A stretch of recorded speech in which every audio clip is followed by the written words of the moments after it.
Okay, welcome back to my channel. In today's video, we are going to be making baby washcloths.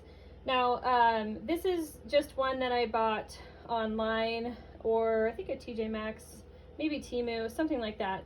I'm going to use this as my template, but I'm going to use some cotton muslin fabric that I have that I'm repurposing, actually from an old, from a set of extra large pants and shirt that I found at the thrift store for a couple dollars.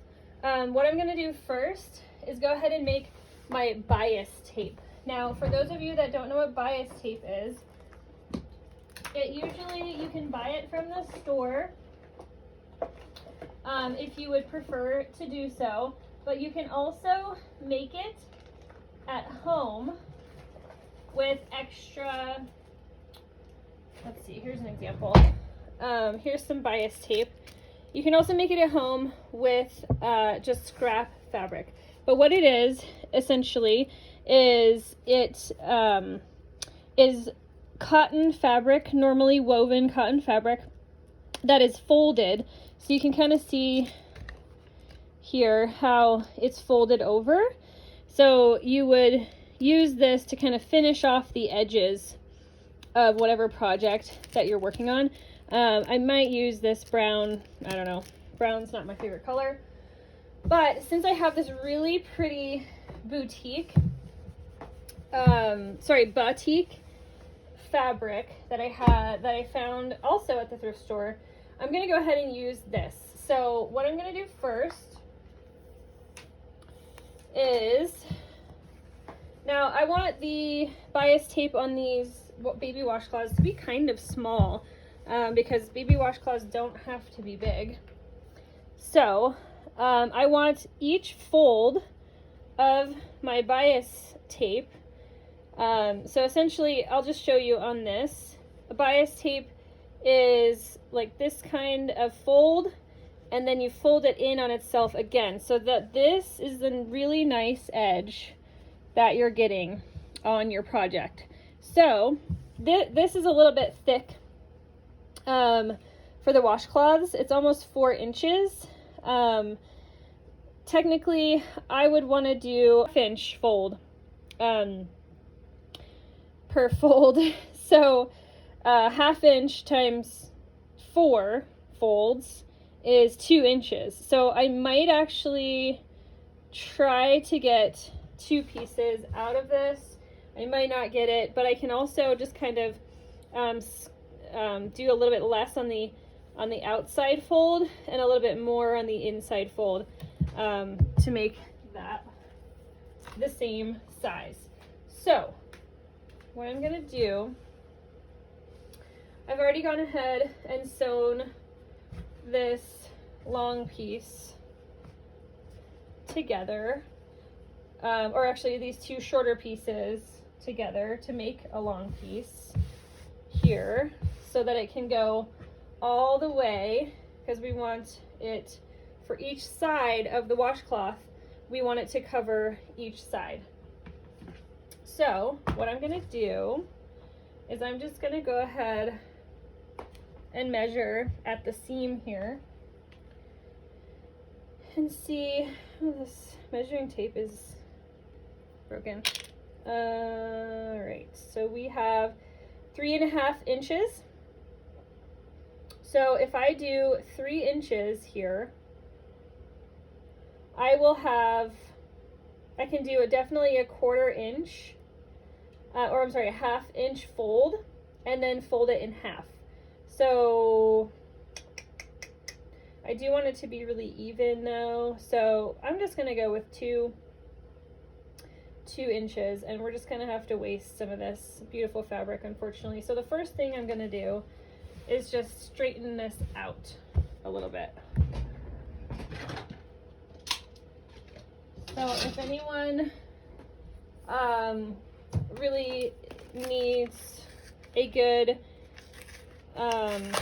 fabric marker, I like the soapstone fabric markers. They do wash out really easily, and it's just stone, so this will last a really long time, this one marking utensil. So what I'm gonna do is, ooh, I don't have any numbers left on my ruler. Huh.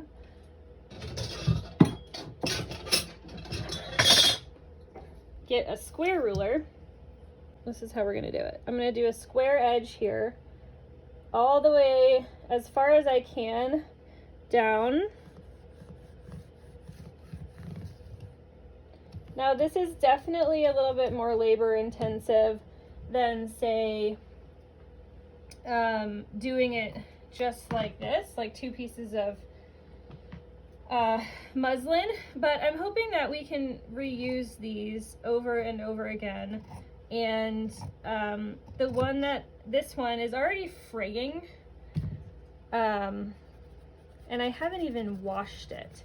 So one of the really good reasons to do this style using the bias tape is to decrease fraying of anything.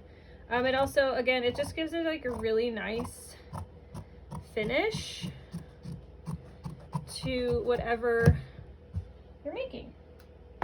And then, you know, if we get tired of these or whatever in the future, I can always gift them to another mom, or I can use them for something else. So I'm gonna go ahead and mark my 2 inches here. And the reason that you want to use a straight ruler is so that you can, or a square edge ruler, is so that you can match it up with the edge of your work. And then everything from here on, so if I mark it down here, this down here should be 2 inches, and it is. And then you can kind of use it as a guide for marking.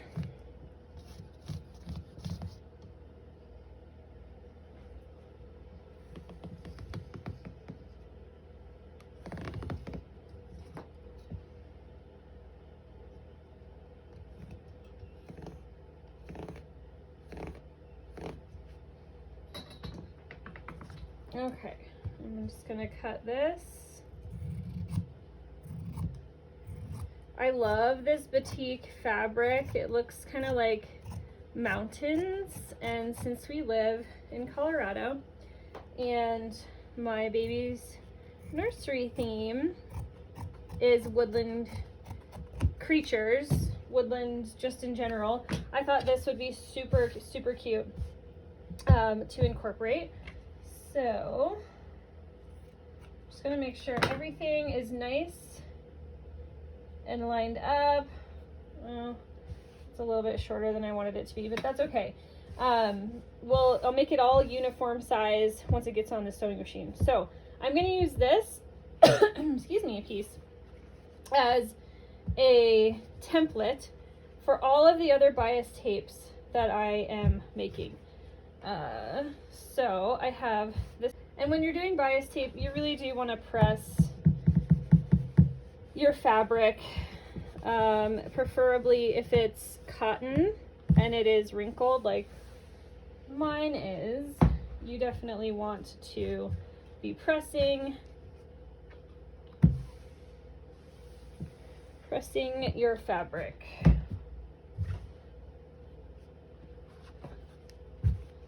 Okay, I love this sunflower tie-dye print as well.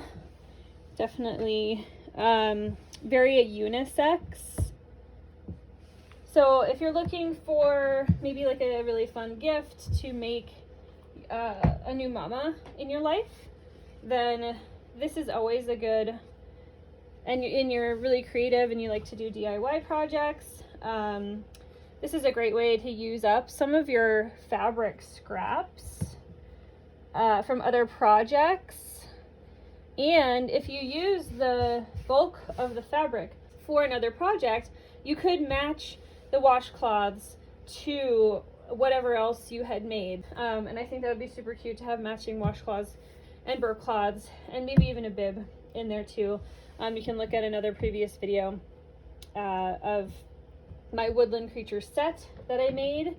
That was a bib, a burp cloth, and washcloth, so that I could use all of the fabric that I have for the woodland theme, which is right over here. It's like a sheet, a flannel sheet that I got. So I'm gonna go ahead and sew these pieces together really quick so I make one long piece. And I'm just using a straight stitch for these, and anybody who quilts will understand why. It's just really easy to fold over and iron or press.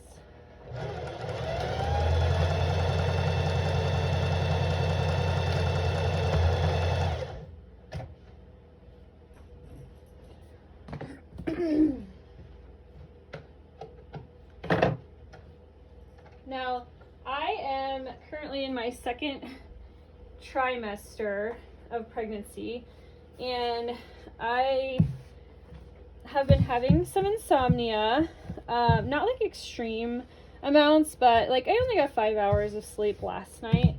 So I just, got up, got out of bed, and started making baby cloth projects. I really like sewing. It's just really like kind of meditative for me, and it's not really intense on your eyes like reading. Excuse me. So I really enjoy this craft. Okay, so I'm just gonna lay my template piece down on this top piece. Now, unfortunately, it's not, like I said, I'm gonna have to lose a fair amount of fabric, so I'm just gonna place it right in the middle so that I get the best and straightest piece possible. And I do have to keep in mind that this is not 100% 2 inches, because I am not as accurate as I probably should be doing these things.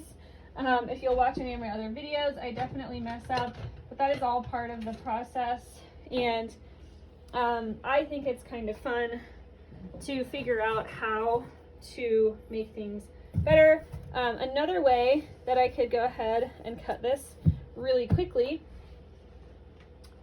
is with my rotary tool on a piece of plastic. Now this is just my quilting measuring tape, and my rotary cutter is not as sharp as it should be, but we're gonna go with it.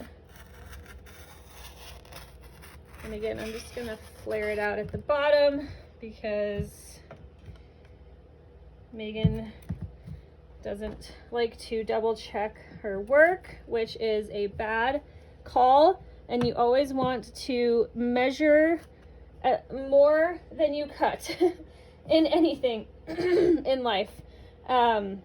Wood, fabric, whatever material you might be using, definitely measure multiple times. So I'm gonna go ahead and measure. Okay, yeah, so that'll land me, if I go right on the bottom of this other template, it should give me 2 inches total.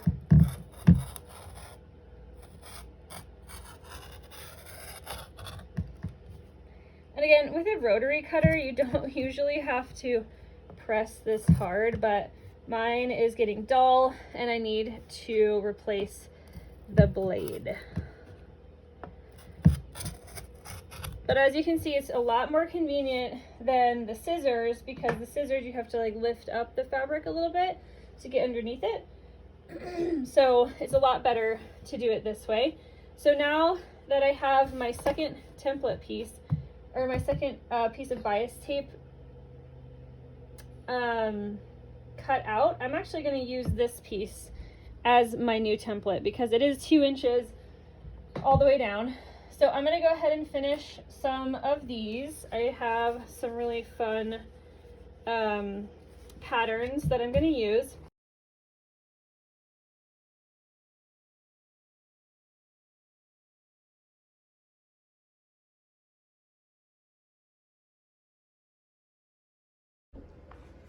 Okay, so I just wanted to mention, as you can see here, I've gone ahead and sewn 3 different pieces together.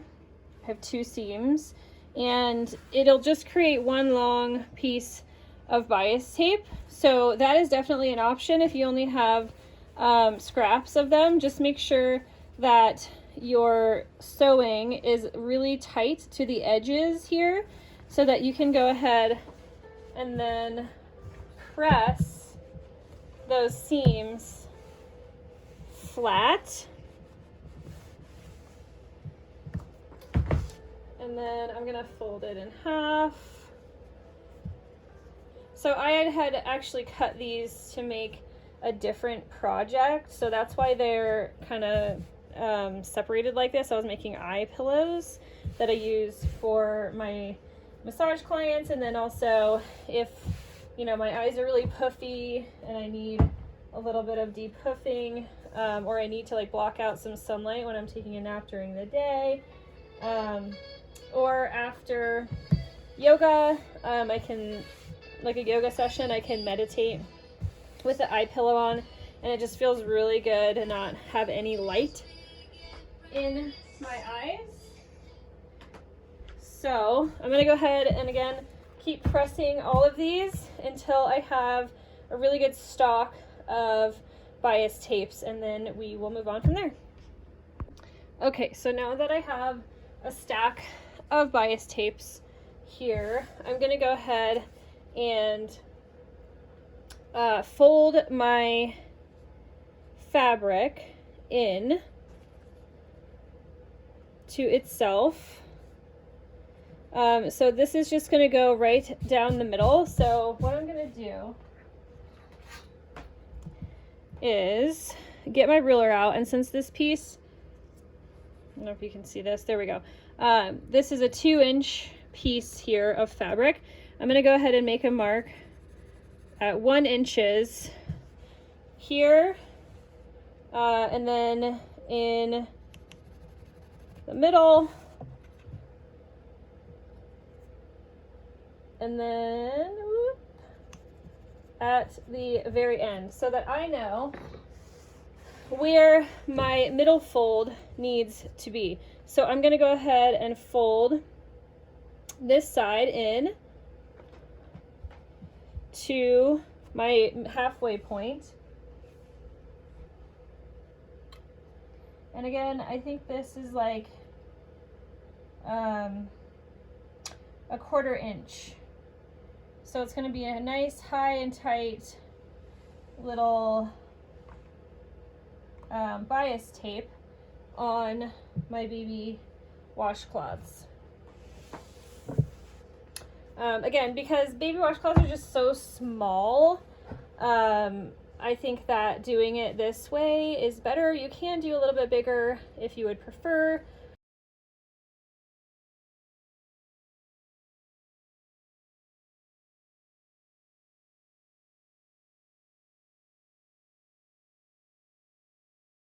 Okay, so now that I've folded and pressed my fabric into the middle, I'm going to go ahead and fold it again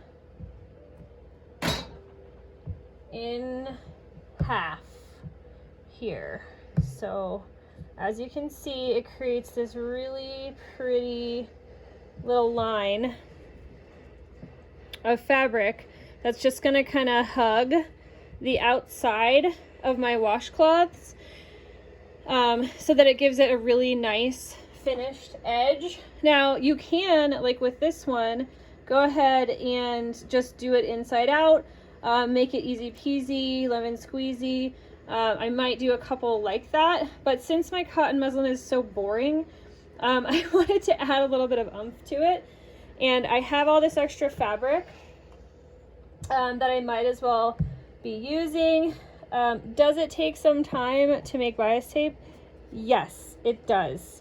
It is a slightly labor-intensive process, but the finished product it looks so much better and it lasts so much longer than just doing an inside out hem.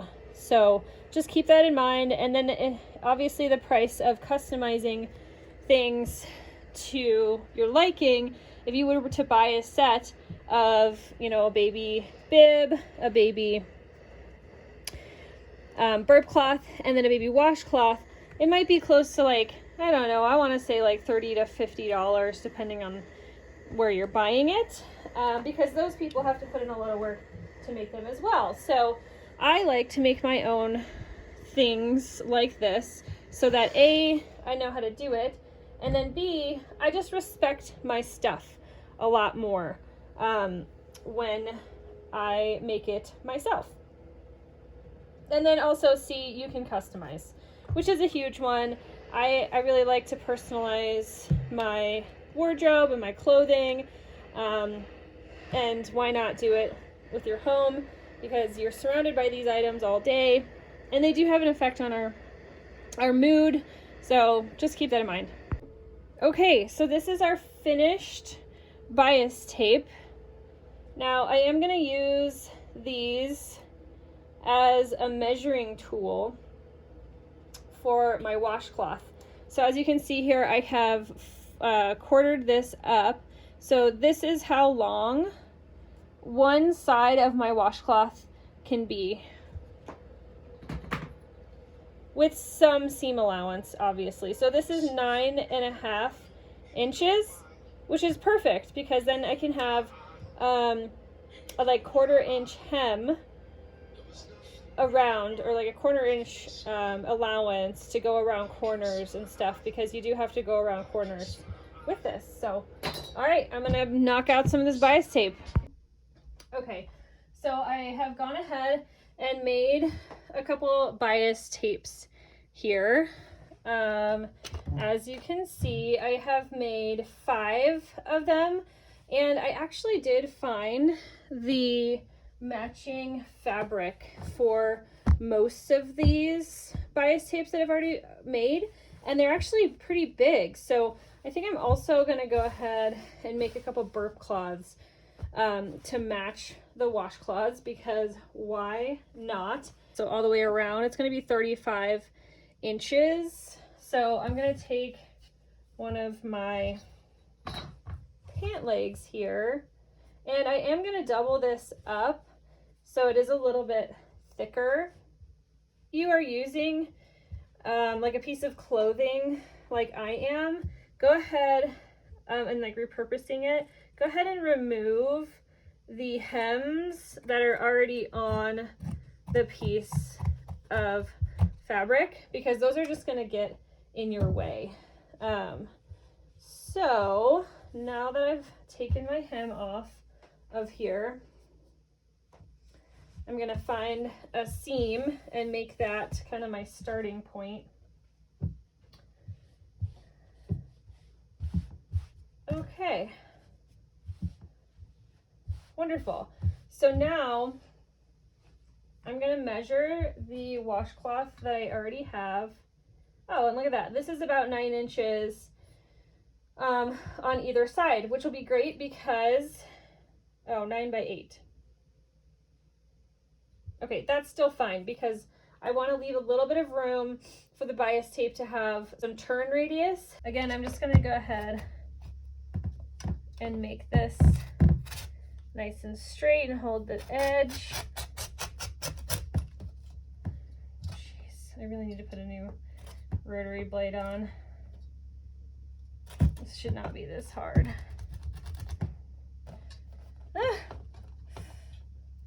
There's lots of little things to replace when you're sewing, so keep that in mind if you're wanting to get into it.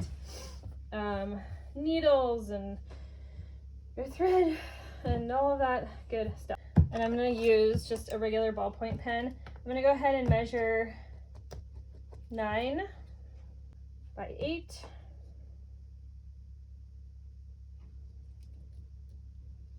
By 9. And again, I'll come up and match that. Okay, so now that I have that, I'm gonna go ahead and cut my piece out.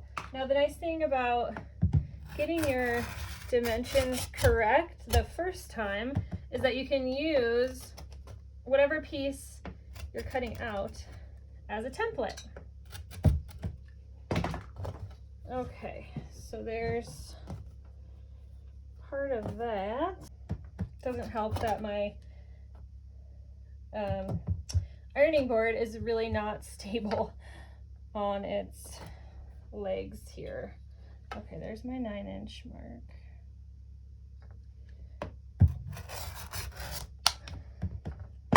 Okay, so as you can see, I have the muslin cut out, and I want it to be, it would be really nice if I don't have to sew this prior to putting the bias tape on. So I'm going to go ahead and just place my muslin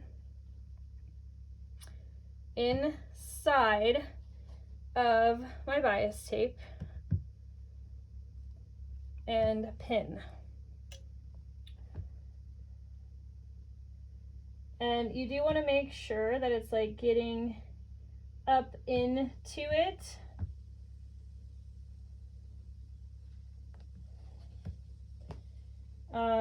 And you want to line up the bias tape on either sides, or either side of the muslin here.